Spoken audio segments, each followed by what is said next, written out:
মন্ত্রী এমপিদের স্বজনদের উপজেলা নির্বাচনে প্রার্থী না হতে নির্দেশনা দিয়েছে আওয়ামী লীগ।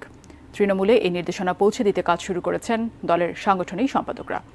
বৃহস্পতিবার সকালে ধানমন্ডিতে অনানুষ্ঠানিক এক বৈঠকে আওয়ামী লীগ সাধারণ সম্পাদক ওবায়দুল কাদের প্রধানমন্ত্রীর নির্দেশনার কথা জানিয়েছেন। প্রথম ধাপের উপজেলা নির্বাচন আগামী ৮ মে। স্থানীয় সরকারের এই নির্বাচনে দলের স্বতন্ত্র প্রার্থী হওয়ার সুযোগ উন্মুক্ত রেখেছে আওয়ামী লীগ। দলীয় প্রতীকও দিচ্ছে না দলটি। অন্যদিকে বিএনপি উপজেলা নির্বাচন বর্জন করায় প্রতিদ্বন্দ্বী প্রার্থীরা প্রায় সকলেই আওয়ামী লীগেরই। ক্ষমতাসীন দলের একাধিক প্রার্থী থাকায় নির্বাচন উৎসবমুখর হবে বলে মনে করছে আওয়ামী লীগ। তবে কোথাও কোথাও প্রভাবশালী মন্ত্রী এমপিদের আশীর্বাদ পুষ্ট প্রার্থীরা ভোটের পরিবেশ নষ্টের কারণ হতে পারে বলে আশঙ্কা রয়েছে। কয়েক জায়গায় ইতোমধ্যেই অপ্রীতিকর ঘটনা ঘটেছে, তাই বিষয়টি নিয়ে কঠোর সিদ্ধান্ত নিল আওয়ামী লীগের হাইকমান্ড।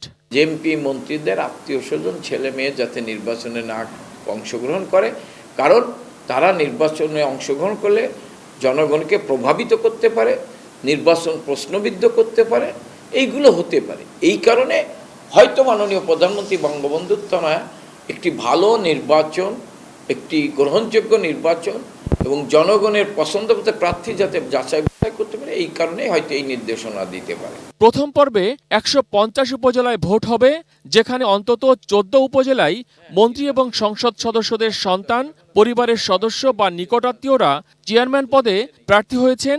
এখন তাদের দলীয় প্রধানের সিদ্ধান্ত মেনে প্রয়োজনীয় ব্যবস্থা নিতে বার্তা পৌঁছে দিচ্ছেন ক্ষমতাসীন দলের সাংগঠনিক সম্পাদকরা। আমি একটা জিনিস মনে করি, বঙ্গবন্ধুর তনয় মাননীয় প্রধানমন্ত্রী জননেত্রী শেখ হাসিনা আমাদের যখন যে নির্দেশনা দেবেন সেই নির্দেশনা মোতাবেক আমরা আমাদের দায়িত্বপ্রাপ্ত জেলাগুলোতে সেইভাবে আমরা কাজ করব, তদারকি করব। এবার মোট ৪ পর্বে অনুষ্ঠিত হবে উপজেলা নির্বাচন। দলের নতুন সিদ্ধান্ত কতটা কার্যকরী হয় তা দেখতে অপেক্ষা করতে হবে মনোনয়নপত্র প্রত্যাহারের শেষ দিন পর্যন্ত। মহসিন কবির, এটিএন নিউজ, ঢাকা।